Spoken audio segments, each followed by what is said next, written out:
జై శ్రీరామ్. శ్రీమాత్రే నమః. శ్రీ గురుభ్యో నమః. 2024 సంవత్సరం జూన్ నెల 9వ తారీఖు నుంచి జూన్ నెల 15వ తారీఖు వరకు ఈ వారం యొక్క గోచార గ్రహస్థితులు. మేష రాశిలో కుజ భగవానుడి సంచారం, వృషభ రాశిలో రవి బుధ గురు శుక్రుల సంచారం. వృషభ రాశిలో ఉన్న శుక్రాచార్యుల వారు 13వ తారీఖు నుంచి వృషభ రాశిని విడిచి మిథున రాశిలోకి వెళ్తారు. అలాగే ఈ వారాంతంలో అంటే 15వ తారీఖు రవి బుధులు ఇద్దరూ కూడా వృషభ రాశి నుంచి మిథున రాశిలోకి వెళ్తారు. వృషభ రాశిలో గురు భగవానుడు ఒకడే సంచారం సాగుతుంది. అలాగే కేతు భగవానుడు కన్యా రాశిలో సంచారం, శనీశ్వరుడు కుంభరాశిలో సంచారం, రాహు భగవానుడు మీనరాశిలో సంచారం. ఇవి ఈ వారం యొక్క గోచార గ్రహస్థితిలో సంచారము. ఈ వారం ఉన్న విశేషాంశం ఒక్కసారి మనం చూద్దాము. ఈ వారం ఉన్న విశేషాంశము ఈ చతుర్గ్రహ కూటమి ఒక విశేషాంశం అనే ఈ చతుర్గ్రహ కూటమి ఒక విశేషాంశము. ఈ చతుర్గ్రహ కూటమి బ్రేక్ అయ్యేది కూడా ఈ వారం, అంటే ఈ వారం 13వ తారీఖు నుంచి ఆ రాశి అధిపతి అయిన వృషభ రాశికి అధిపతి అయిన శుక్రాచార్యుల వారు వృషభ రాశి నుంచి బయటకు వస్తూ చతుర్గ్రహ కూటమిని బ్రేక్ చేస్తున్నారు. తర్వాత ఈ వారాంతంలో రవి బుధులు కూడా బయటకు వస్తూ బ్రేక్ చేస్తున్నారు. ఈ వారాంతంలో విశేషాంశం అంటే ఇది వచ్చే వారానికి క్యారీ అవుతుంది. కానీ ఈ వారాంతంలో ఒక విశేషాంశం ఏంటంటే బుధ భగవానుడు మిథున రాశ్యాధిపతి అయిన బుధ భగవానుడు మిథున రాశిలోకి రావడం, రవితోటి కూడి రావడము. ఈ వారాంతం నుంచి ద్వాదశ రాశుల వారికి కూడా బుధాదిత్య యోగం ప్రారంభమవుతుంది. ద్వాదశ రాశుల వారికి బుధాదిత్య యోగం ఎఫెక్ట్స్ ఎలా ఉంటాయో మనం వార ఫలితాల్లో తెలుసుకుందాము. రవి బుధులు ఇద్దరు ఎప్పుడైనా సరే బుధుడు మిథున రాశిలో లేదా కన్యా రాశిలో, ఈ 2 రాశుల్లో సింహరాశిలో, ఈ 3 రాశుల్లో రవి బుధులు ఎప్పుడు కలిసినా కూడా దాన్ని బుధాదిత్య యోగము అది ఒక విశేష యోగంగా పరిగణిస్తున్న జ్యోతిష శాస్త్రం. విడిగా వాళ్ళిద్దరూ మామూలుగా కూడా ఒక రాశికి అవతల యువతలో ఉంటారు, కలుస్తూ ఉంటారు గోచార గ్రహస్థితుల్లో. కానీ ఏ రాశిలో కలిసినా అది బుధాదిత్య యోగము అంత బలంగా ఉండదు. వాళ్ళిద్దరూ కలిస్తే బుధాదిత్యమైనా కూడా పూర్తిగా బలంగా ఉండదు. కానీ మిథున రాశిలో, కన్యా రాశిలో, సింహరాశిలో బుధాదిత్య యోగం చాలా మంచి ఫలితాన్ని ఇస్తుంది. ఈ వారం చివరిలో చోటు చేసుకోబోయే బుధాదిత్య యోగము ప్రత్యేకించి మీ జన్మ జాతకంలో మీరు పుట్టినప్పుడు కనుక రవి బుధులు మీకు మిథున కన్యా రాశుల్లో లేదా సింహరాశిలో కలిసి ఉంటే కనుక ఇది ఇంకా మంచి ఫలితాలను ఇస్తుంది. ఆ ఫలితాలు ఏంటి మనకి వచ్చే వారం ఎక్కువగా అప్లికేబుల్ అవుతాయి. బట్ ఈ వారం నుంచే కొంచెం ఆ సూచనలు కూడా కనిపిస్తాయి. మనం ఈ వారం యొక్క గోచర గ్రహస్థితులు మనం చూసాం కదా. ఇప్పుడు ఈ గోచరంలో ఉన్న గ్రహ దేవతలు ద్వాదశ రాశుల వాళ్ళకి ఏ ఫలితాన్ని ప్రసాదిస్తున్నాయి, ఈ విషయాన్ని కూడా ఒక్కసారి మనం ఫోకస్ చేద్దాం. మేషరాశి వారికి ఈ వారం యొక్క గోచర గ్రహస్థితుల ఫలితాలు. కమ్యూనికేషన్ చాలా బాగా ఉంటుంది. ప్రతి ఒక్కరితోటి కూడా స్వీట్ కమ్యూనికేషన్ ఉంటుంది. కమ్యూనికేటివ్ రిలేటెడ్ ఫీల్డ్స్లో ఉన్న వాళ్ళకి చాలా బాగా ఉంటుంది ఈ వారము. సాఫ్ట్వేర్ ఎంప్లాయీస్కి చాలా మంచి శుభ సమయము. మీరు కనుక సాఫ్ట్వేర్ ఎంప్లాయీ అయ్యండి, మీరు కనుక ఉద్యోగుల ప్రమోషన్ కోసమో, గ్రోత్ కోసమో లేదా మంచి చేంజ్ కోసం మీరు ప్రయత్నిస్తూ ఉంటే అలాంటి చేంజెస్ అవ్వడానికి ఈ వారం ఒక నాంది అవుతుంది. అంటే మీ ప్రయత్నాలు మీరు ప్రారంభిస్తే డెఫినెట్గా ఈ వారం ఒక నాంది అవుతుంది.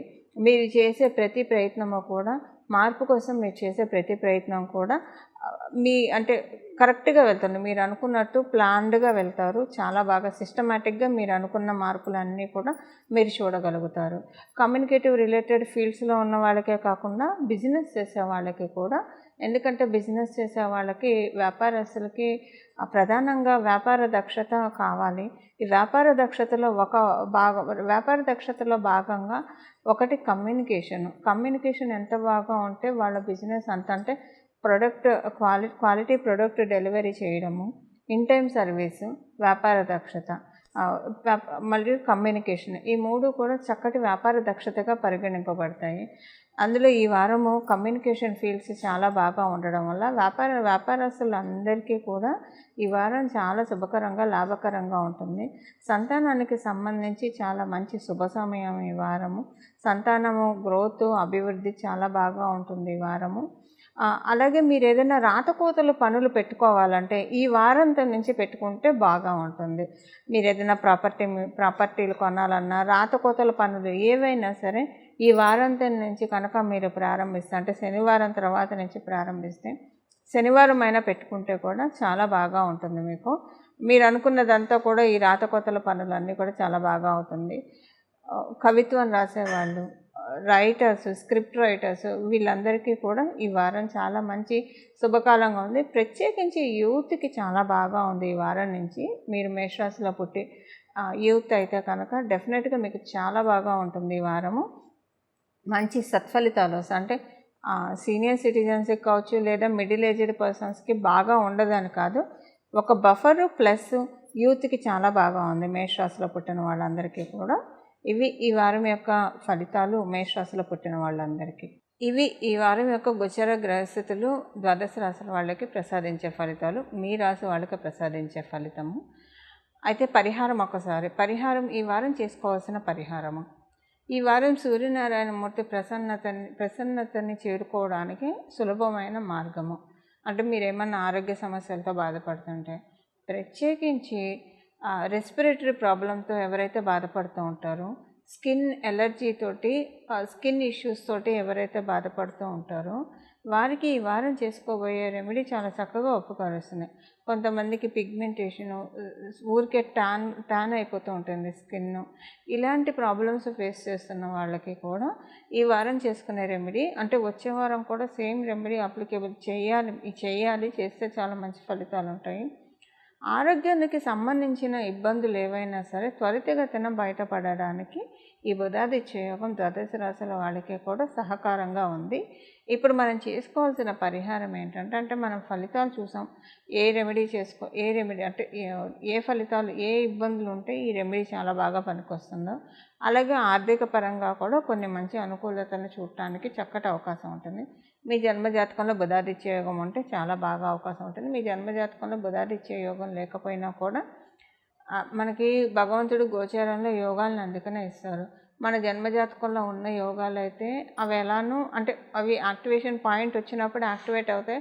కొన్ని యోగాలు స్తబ్దుగా కూడా వెళ్ళిపోతాయి. అందుకే మీ దగ్గర ఉన్న జ్యోతిష పండితుల్ని కలిసి సంప్రదిస్తే ఏమన్నా యోగాలు నిద్రాణంగా ఉంటే వాటి కోసమే వాళ్ళు రెమెడీ చెప్తారు. లేదంటే ఏమన్నా ప్రాబ్లమ్స్ రాబోయే సూచనలు ఉంటే వాటిని నిరోధించడానికి, ఒక అడ్డుకట్ట వేయడానికి కూడా పరిహారాలు చెప్తారు.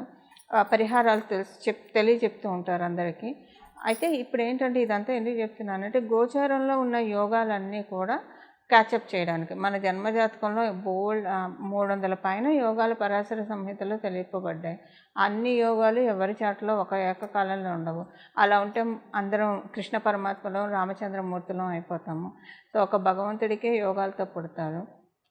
భగవంతుడి యోగాలతో పుట్టినా కూడా ఆ మానవ అవతారం తీసుకున్నప్పుడు కొన్ని ప్రతికూలతలు తప్పవని భగవంతుడు కూడా మనకి ఒక బాటను వేసి చూపించారు. అలా ఇప్పుడు ఇదంతా ఎందుకు చెప్తున్నానంటే, గోచారంలో ఉన్న యోగాలు ఒడిసి పట్టుకోవాలి.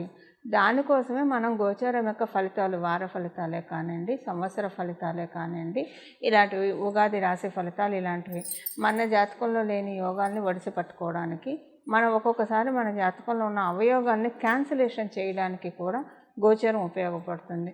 వాటికి సూచించిన పరిహారాలు చేసుకోవడం వల్ల. ఇప్పుడు మనం పరిహారం ఏం చేయాలన్న విషయాన్ని చూద్దాం. ఈ వారం అంతా కూడా, ఈ వారం అనే కాదండి, ఈ నెల అసలు ఎప్పుడూ కూడా శ్రీరామచంద్రమూర్తి ఆరాధన చాలా విశేషమైన ఫలితాలు ఇస్తుంది. ప్రత్యేకించి బుధాదిత్య యోగం ఉన్నవాళ్ళు శ్రీరామచంద్రమూర్తిని ఎవరైతే పట్టుకుంటారో, శ్రీరామచంద్రమూర్తి వాళ్ళని శ్రీరామ రక్ష సర్వజగద్ రక్ష అంటారు. అలానే మనకి నిజంగా ఆ ప్రొటెక్టింగ్ ఆరా శ్రీరామచంద్రమూర్తి వల్ల కలుగుతుంది. అందుకని చేయాల్సిన శ్రీరామచంద్రమూర్తి ఆరాధన అంటే శ్రీరామ రక్షా స్తోత్రం చదవాలి.